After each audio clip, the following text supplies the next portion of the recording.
Shalom అందరికీ. ప్రియ నేస్తమా, ప్రార్థన యందు నిలకడగా ఉండి కృతజ్ఞత గలవారై దాని యందు మెలకువగా ఉండుడి. కొలస్సీ 4:2. శోధనలను జయించుటకు, జయ జీవితము జీవించుటకు ప్రార్థన చేయాలి.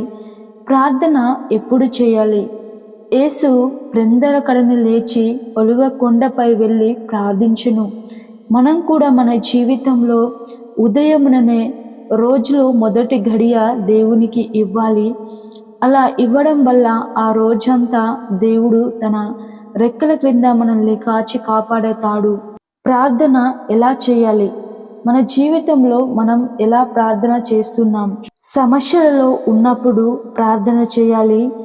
సమస్యకు సమాధానం ఇచ్చు దేవుడు ఉన్నాడు. సమస్య ఉంది, మనం చేయాల్సింది మన సమస్యను దేవునికి మొరపెట్టడమే.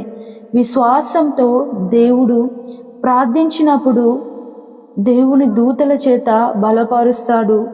మనల్ని సమస్యల నుంచి సమాధానము ఇస్తాడు. కనుక ప్రార్థనను నిర్లక్ష్యము చేయక, ప్రార్థన యందు పట్టుదల కలిగి ఎడతెగక ప్రార్థించే వారముగా ఉండాలని దేవుడు కోరుకుంటున్నాడు.